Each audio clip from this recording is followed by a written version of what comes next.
I'm going to start off with a bit of a story. It is the spring of 2012. About 25 young people walk into a room, and all of them are under the age of 21. About a third of them identify as lesbian, gay, bisexual, or transgender, or queer. Another third identify as people of color, and about 7 of them are men. Of the group, only 2 people in the room identify as feminists. All of them are there to discuss the relevance of feminism today. As we map out definitions, revisit history, and hear the everyday life experiences of discrimination and journeys towards justice, each of the participants is starting to accept that they just might be feminists. While some of them are still skeptical, the majority of them leave saying they have a better understanding of the term and that they can see a place for themselves in a movement that fights for gender equality, that fights for justice, that fights for self-determination, bodily autonomy, and the freedom to create family, find love, and construct ways to sustain them all. After the session is over, 2 young women, about 20 years old, hang back. One is a raven-haired South Asian woman, and the other is white with blonde hair and blue eyes. They both identify as straight, and both were sure as they walked into the session that they absolutely were not feminists. Having been told by other self-proclaimed feminists that they were not progressive enough to be worthy of the title, this is how they came to that conclusion. They bonded over shockingly similar stories of assumptions and judgment and ultimately rejection. They both came up to tell us, myself and my colleague Mary, who's sitting just to the right of me, or the left of you, that they were so happy that they came because they realized in that room, in that session, and in that moment that they were indeed feminists.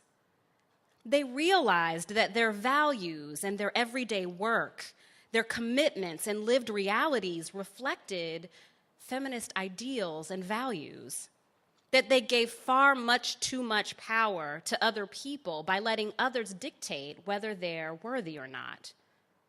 This is exactly how many of the young people who come to Choice USA begin to engage in sexual and reproductive health and rights. My colleague Mary has said of reproductive justice that it is not a label, but a mission. The mission of reproductive justice is to engage people who have been excluded from the movement or feel that they don't have a place in the work. The reality is that some people have been told that they are not and can't be pro-choice or feminist. Others have been told that they must put their commitments to racial equality or LGBTQ liberation or immigrant rights on hold if we are indeed going to win this war on women. Others have chosen to stay away because they didn't see anyone who looked like them. They hadn't seen themselves reflected in the movement. This resonated with me. I did not enter this movement as someone who identified as a feminist. I did not enter this movement as someone who called herself pro-choice, although looking back, I was. I didn't know it yet. I was not a part of the Women's Center or the Feminist Student Group. I was a part of the Black Student Alliance. I was a teaching assistant and counselor for TRIO programs that existed to ensure that first-generation students were recruited and retained at the University of Colorado at Boulder. It wasn't until my 16-year-old sister called and said, "I'm pregnant," that an opportunity presented itself for me to consider my personal feelings and my political feelings related to sexual and reproductive health and rights. I assumed she was going to have an abortion. She chose to parent. I watched her struggle. I watched someone who had supposedly made the right decision, the right choice, get tracked into a mommy school in South Florida, a place where they send young women who they no longer believe in or invest in. She dropped out of high school, and although was able to obtain her GED, has been met with barrier after barrier as she's struggled to be a good parent. It is at this point that I realized no matter what the decision, sex, abortion, pregnancy, parenting, that women and girls are subject to being judged wrong. It was then that I knew I was pro-abortion and so much more. It was then that I knew that I am pro-woman, I am pro-young people, I am pro-sex education, pro-child care, pro-affirmative action, pro-pleasure, pro-Medicaid, and pro-justice.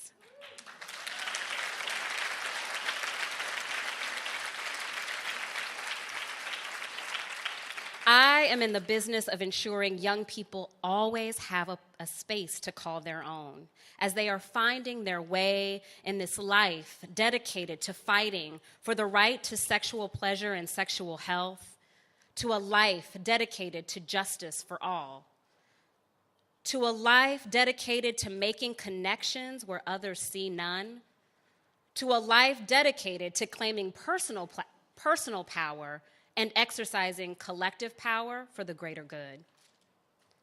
As Sandra laid out, reproductive justice means a commitment to centering the most marginalized. It is a commitment to resourcing grassroots leaders, community groups, and state-led efforts. It means that prioritizing race, class, orientation, immigration status has to be something more than a recruitment strategy. It means creating the space and opportunity for your policy agenda to change, for a restructure in the organization, for allowing new space for leadership to emerge that better reflects the new focus of the work and of the constituency. People often ask me, what does reproductive justice look like in practical application?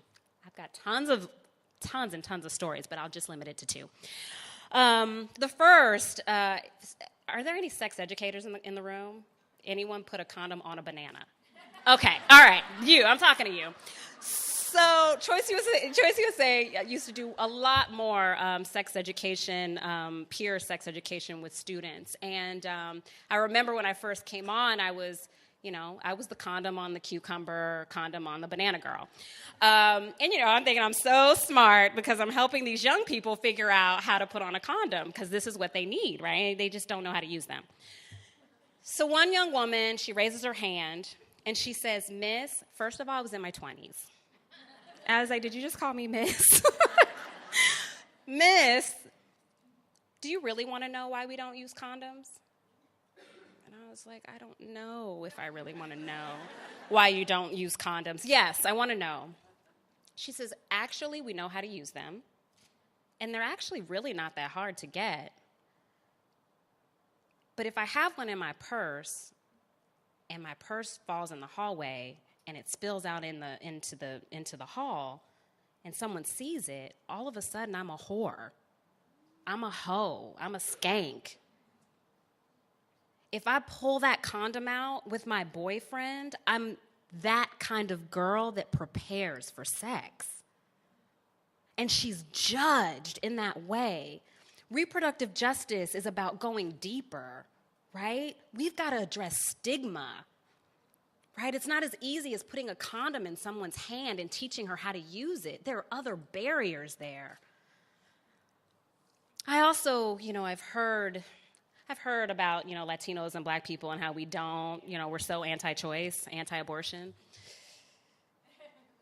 When we make assumptions like this, when we don't broaden our focus and our agenda, we miss a big opportunity. My father is 77 years old, and we didn't talk about politics in the house. And after I was on the job for 2 years, he said to me, I just don't know why anyone would feel that they have a right to tell a woman what to do with her body. I was like, I so love you right now.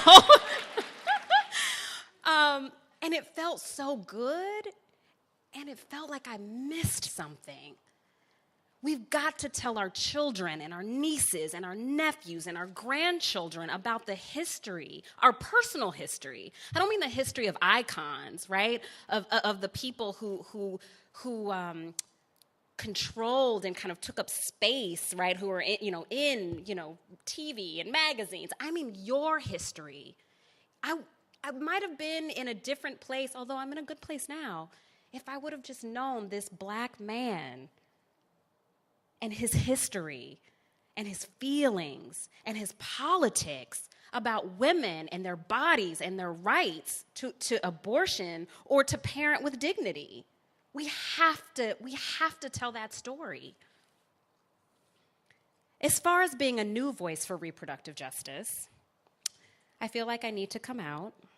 I am not a millennial. Are there millennials in the room? Any millennials in the room? Anyone under the age of 30? Raise your hand. Word. Okay. Thank you for raising your hand and being present in the room. People often assume that I'm a millennial because of the ferocious way that I try to be a champion for not only their presence, but for their inclusion. I think oftentimes when we think about young people, our default is to put really pretty faces on websites, to put faces on marketing materials, right? To put them on the front lines, tell them to execute an already thought out strategy. And the reality is that young people are more than a face. They're the answer. They're the strategy. They're our way forward. I am not a millennial, but I feel honored to work for an organization that is committed to young people. Not a generation, but to young people. Choice USA was a point of entry for me when I thought I was young. I'm not so young anymore. And the plan is to continue to be around for generations to come. The generation after the millennials is already on the planet. I've been calling them Generation Awesome. Who knows, maybe they'll get to define themselves, because Lord knows we hated Generation X. Well, many of us did. No, I'm a Gen Xer, but I didn't like X. You didn't like X. You weren't like, hell yeah, I'm Gen X. Anyway, the oldest of Generation Awesome is already about 12 years old. And they are already thinking about and conversing about, not to mention engaging in a wide spectrum of sexual activity.